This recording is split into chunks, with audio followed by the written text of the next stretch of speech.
صلی اللہ علیہ وسلم نے فرمایا عزت معاف کرنے میں ہے۔ عزت کس چیز میں ہے؟ بدلہ لینے میں عزت۔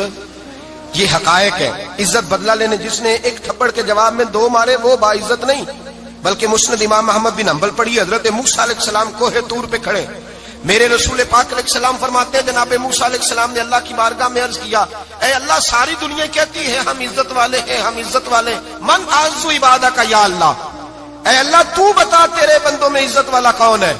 تو حضرت موسیٰ کہتے ہیں رب کریم نے فرمایا اذا قادرا غفارا، جس کے پاس بدلہ لینے کی طاقت ہو پھر بھی معاف کر دے وہ بڑی عزت والا ہوا کرتا ہے۔ جو اینٹ کے جواب میں پتھر مار سکتا ہو، جو گولی کے جواب کے اندر 15 گولیاں مار سکتا ہو، لیکن معاف کر دے وہ بڑی عزت والا ہے۔ عزت والا ہے جو معاف کرے۔ حضرت فخر جہاں دہلوی بہت بڑے درویش تھے، سلسلہ عالیہ چشتیہ کا بہت بڑا نام، اور اس صوفی کے آپ حالات پڑھیں تو رب کریم نے بڑا ہی نوازا ہوا تھا۔ دلی کی جامع مسجد کے خطیب، اور ان کی کرامت یہ تھی کہ جو آدمی آ کے سامنے کھڑا ہوتا تھا نا اسے بتانا نہیں پڑتا تھا کہ میرے دل میں کیا ہے، بتانا نہیں پڑتا تھا، سامنے آ کے کھڑا ہوتا تھا تو حضرت ہاتھ اٹھاتے تھے، کہتے تھے اللہ یہ بے اولاد ہے اسے اولاد عطا کر دے۔ دوسرا آ کے کھڑا ہوا، خوشی نہیں ہو رہی آپ کو؟ دوسرا آدمی کھڑا ہوا، دوسرا آدمی، اس نے آ کے کہا دعا کے لیے سامنے کھڑا ہوا تو حضرت کہنے لگے اے اللہ بیمار ہے، وہ کہتا میرے دل میں بات تھی مجھے بتانی نہیں پڑی، اتقوا فراست المؤمن فانہ ینظر بنور اللہ، نبی پاک نے فرمایا مومن کی فراست قلبی سے ڈرا کرو، وہ تو اللہ کے نور سے دیکھتا ہے، نور الہی سے میں بیمار ہوں، کہنا نہیں پڑا، حضرت نے دعا کر دی۔ اب جب اجتماع زیادہ ہو گیا، لوگ بڑھ گئے، دلی کی جامع مسجد کے باہر بھی صفیں بچنے لگی، تو بادشاہ کو ٹینشن ہو گئی کہ یہ مولوی میرے لیے مسئلہ ہی نہ بنا دے کل کو۔ اس نے ایک سازش رچی، ایک طوائف تھی، اس طوائف کو کچھ پیسے دیے، کہنے لگے ایکٹنگ کرنی ہے، کہنے لگی فکر نہ کریں۔ جمعے کا دن تھا، ہزاروں کا مجمع حضرت کے پیچھے جمعہ پڑھنے آیا، حضرت جمعے کی نماز پڑھا کے سیڑھیاں اتر رہے تھے، سائلین کا رش تھا، ادھر بھی لوگ تھے ادھر بھی لوگ، حضرت جا رہے، حضرت نیچے اتر رہے سیڑھیوں سے، دائیں بائیں لوگ ہیں، وہ بی بی آگے بڑھی اور اس طرح اس نے گفتگو شروع کی جیسے بڑا پرانا جاننے والی ہے۔ پتہ کیا لفظ ادا کرتی ہے؟ السلام علیکم، وعلیکم، کیسی طبیعت ہے؟ رات تو پھر آپ آ گئے، ملاقات ہی نہیں ہو سکی، وہ معاف کیجئے گا اس وقت اس لیے آئی ہوں کہ آپ رات کو مجھے کھوٹے سکے دے گئے تھے، کھوٹے سکے، تو میں بازار گئی ہوں تو دکاندار نے لیے نہیں، تو یہ کھوٹے سکے۔ وہ جو دائیں بائیں لوگ تھے نا مد و جزر ہونے لگا، جو پیار میں کچے تھے وہ تڑپنے لگے کہ ہمارا پیر رات کو کہاں ہوتا ہے، ہم نے تو کبھی پوچھا ہی نہیں، ہم تو سمجھتے ہیں حجرے میں ہوتا ہے، یہ رات کو کہاں ہوتا ہے، کہاں ہوتا ہے رات کو؟ جنہ اندر عشق سمایا اونا نہیں پاج جانا، سارے ایسے نہیں ہوتے، جنہ اندر عشق سمایا اونا نہیں پاج جانا، پاویں سونے ملن ہزارہ آسانی یار بٹاؤنا۔ کچھ تو کھڑے تھے، کہنے لگے جو مرضی بھی ہو جائے، جو ہم نے دیکھا وہ دیکھ ہی کوئی نہیں سکتا، کوئی جو مرضی، کچھ مد و جزر کا شکار ہے۔ حالات بدلنے لگے، اب وہ بی بی اس طرح گفتگو کر رہی ہے جیسے بڑی پرانی جاننے والی ہے، کہنے لگی کھوٹے سکے دے گئے تھے، دکاندار نے لیے نہیں۔ حضرت کے چہرے پہ کوئی شکن نہیں آیا، آپ نے اپنا ہاتھ اٹھایا، جیب میں ڈالا، الٹا ہاتھ، پیسے نکالے اور سیدھا ہاتھ اس بی بی کے سر پہ رکھا، کہنے لگے بیٹی فکر والی بات کوئی نہیں، تم مجھ سے اصلی سکے لے جا، جا اصلی سکے لے جا، تیرا کام ہو جائے، اور فکر نہ کرنا، پھر بھی ضرورت پڑے نا تو آ جانا، میں اصلی سکے دے دوں گا۔ یہ لفظ کہہ کے حضرت نیچے اترے تو وہ دوڑی ہوئی آئی، پلٹ کے آئی، پیروں میں بیٹھی، کہنے لگی بابا تو کس مٹی کا بنا ہے، کس نور سے تیری تخلیق ہوئی ہے، کس حسین مزاج کا تو مالک ہے؟ میں وہ بی بی جس کو سارے لوگ گندی نظر سے دیکھتے ہیں معاذ اللہ، اور میں فلاں بادشاہ کے کہنے پر ایکٹنگ کرنے آئی طوائف، اور میں تیرے دروازے پہ تجھے بدنام کرنے آئی ہوں اور تو نے مجھے بیٹی بنا لیا ہے۔ آج تک کسی نے بیٹی نہیں کہا اور تو نے میرے سر پہ ہاتھ رکھ کے کہا بیٹی، یہ لفظ کہے قدموں میں گری، اٹھ کے حضرت نے سر پہ پھر ہاتھ پھیرا، اٹھی، آنسو پونچھے، نقاب اوڑا، کہنے لگی اب میں دلی والوں کو بتاؤں گی کہ فخر جہاں کی بیٹی کس طرح کی ہوا کرتی ہے، اب بتاؤں گی فخر جہاں کی بیٹی کس طرح کی ہوتی ہے۔ فرمایا میرا مکان اب کسی طوائف کا کوٹھا نہیں رہے گا، میں اسے مسجد بناؤں گی، اب قیامت تک وہاں سے یا درود پڑھا جائے گا یا محمد عربی کے نام کی اذانیں پڑھی جائے گی۔ یہ عزت ہے، یہ وقار ہے۔ بھائی آپ کسی کو معاف کر کے تو عزت لے سکتے ہیں، یہ بھی تو ہو سکتا تھا نا پکڑ لو اس کو، یہ تمہارے پیر پہ الزام لگانے آئی ہے، پکڑو مارو، یہ بھی کام ہو سکتا تھا، لیکن حضرت نے معاف کیا۔ امام زین العابدین میرے مصطفیٰ کریم کے نواسے امام حسین کا میدان کربلا میں بچ جانے والے اکیلے بیٹے. اور امام زین العابدین فرماتے ہیں میں اگر 1 مہینہ عمرہ کرنے نہ جاؤں تو حجر اسود میری خواب میں آتا ہے اور مجھے آگے کہتا ہے حضور میری آنکھیں ترس گئی ہیں, مجھے دیدار تو کرا جائے, دیدار تو کرا جائے. اور حجر اسود جدھر جدھر جدھر جدھر امام صاحب گھما کرتے تھے آپ کے حالات میں لکھا حجر اسود بھی ادھر ادھر جاتا تھا طواف. اتنی بڑی شخصیت. مسجد نبوی سے نکلے تو ایک آدمی نے گالیاں دینی شروع کر دی. حضرت پہلے تیز چلتے تھے, جب وہ گالیاں دینے لگا تو آہستہ ہو گئے. وہ دیتا رہا. جب آپ کا گھر آ گیا تو آپ فرمانے لگے بھائی میرا مکان آ گیا ہے, کوئی بات اور کرنی ہو تو کر لے. میرے بچوں نے سن لیا تو تجھ سے ناراض ہوں گے. اور پھر وہ شخص کہتا جب یہ لفظ کہے نا تو مجھ پہ سختہ طاری ہو گیا, یہ کیا کہہ رہے ہیں, ہم تو دشمن کو بھی پاکیزہ سزا دیتے ہیں, یہ کیا کہہ رہے ہیں. حضرت نے کہا کوئی بات کرنی ہو تو کر لے, میرا مکان آ گیا ہے. وہ کہتا میں اس بات پہ بھی سختے میں تھا. تھوڑی دیر گزری تو فرمانے لگے بھائی ابھی تو نے میرے وہ عیب بیان کی ہے جن کا تجھے پتا تھا, میرے اندر تو اور بڑیاں کوتاہیاں پائی جاتی ہیں, اور بڑیاں کمیاں. بڑی پتا سارا ہے سردار نو کیتیاں دا من نانم کے من دانم, تجھے کیا پتا میرے تو بڑے عیب چھپے ہوئے ہیں. وہ شخص کہتا ہے مجھ پر دوسرا بم گرا تو پاک محبوب کا پاک نواسا پاک فاطمہ کے پاک پوتے اندر گئے. کہنے لگے ٹھہر جا, جانا نا, رک میں آیا. کہتے اندر گئے, 1 بوتل سرکے کی لائے, 1 بوتل شہد کی لائے, 5 کلو کھجوریں لائے, میرے ہاتھ میں تھمائی. کہنے لگے تحفہ ہے. کہتے ہیں میں اب تو ماری گیا. میں نے کہا حضور یہ کیا ہے سارا کچھ, میں گالیاں دے رہا تھا. آپ فرمانے لگے جو تو کر رہا تھا وہ تیرا کردار ہے اور یہ جو میں نے کیا ہے یہ میرا کردار ہے. اس لیے کہ میرے دادا مولا علی شیر خدا حل عطا مشکل کشا, حضرت علی نے نصیحت فرمائی تھی کہ بیٹا جو گھر آئے وہ خالی ہاتھ نہیں جانا چاہیے, جو دروازے پہ آئے وہ خالی ہاتھ نہیں جانا چاہیے. حضرت پیچھے پلٹے تو وہ پیروں میں بیٹھ گیا.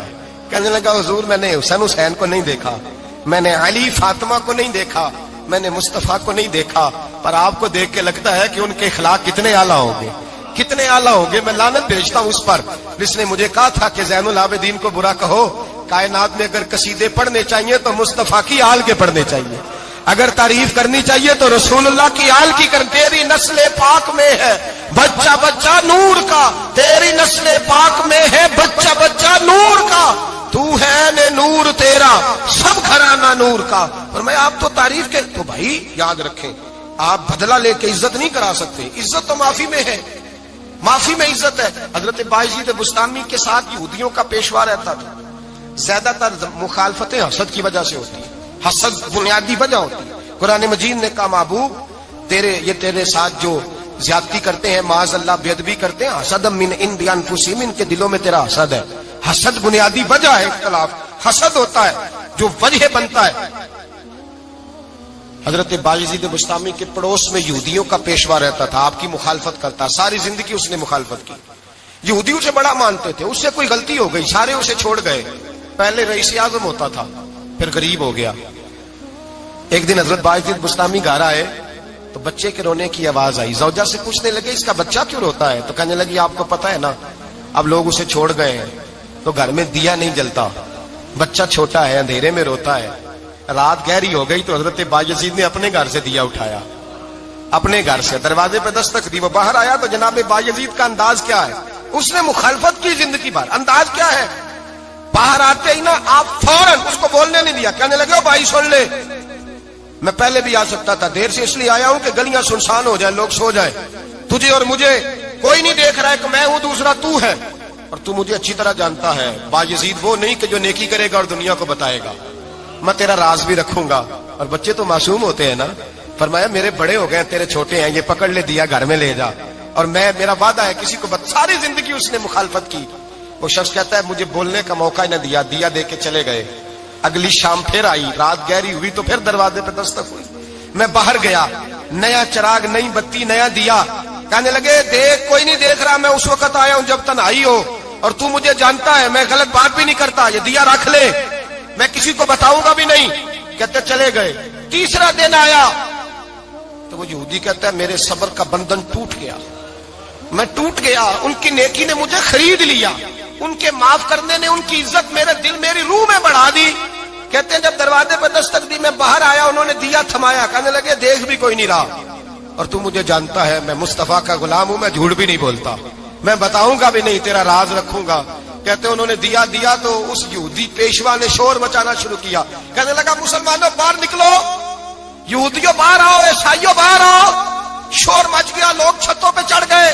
کیا ہوا کیا ہوا؟ کہنے لگا یہ بایزید ہے, میں یہودیوں کا پیشوا ہوں. میں نے ساری زندگی جھوٹے الزام لگائے, ساری زندگی اس کو بدنام کرنے کا ہر حربہ استعمال کیا, جو مجھ سے بن سکتا تھا میں نے کیا. پر یہ عجیب شخص ہے, یہ پرسوں بھی مجھے دیا دے گیا ہے, آج بھی دے گیا ہے, کل بھی دے گیا ہے. میں ساری زندگی اسے رلاتا رہا, اور اس نے میرا چھوٹا سا بچہ بھی میرے بچے کا رونا بھی اس سے برداشت نہیں ہوا. میں تم سب کو گواہ بنا کے کہتا ہوں میں جھوٹا ہوں, بایزید سچے ہیں, ان کا مذہب بھی سچا ہے, قرآن بھی سچا ہے, اسلام بھی سچا ہے, اور جس مصطفیٰ کا یہ کلمہ پڑھتے ہیں وہ محبوب بھی بڑا سچا ہے. یہ سچے دین کے ماننے والے ہیں. کہنے لگے میں تمہیں گواہ بنا کے مصطفیٰ کا کلمہ پڑھتا ہوں اور تمہیں بتاتا ہوں کہ آؤ سارے در رسول پہ جھک جائے. بھائی یاد رکھیں, سمجھیں, غور کریں. عزت درگزر سے, اب اس پر میں زیادہ بات نہیں کر سکتا, عزت درگزر سے ملے گی. ایک تو آپ کو عزت عاجزی سے ملے گی, تقوی سے ملے گی, عزت درگزر سے ملے گی, عزت قناعت سے ملے گی, عزت کم بولنے سے ملے گی. اور اگر زیادہ عزت لینی ہے اور عزت اتنی لینی ہے کہ چھا جاؤ دنیا میں, اگر چھا جانے کا شوق ہو نا تو پھر رب فرماتا ہے میرے مصطفیٰ کی غلامی کر لو, پھر میرے نبی کے ہو جاؤ. قل ان کنتم تحبون اللہ فاتبعونی یحببکم اللہ. فرمایا تم میرے نبی کے ہو جاؤ, دنیا بھی تمہاری اور دنیا بنانے والا خدا بھی تمہارا ہو جائے گا.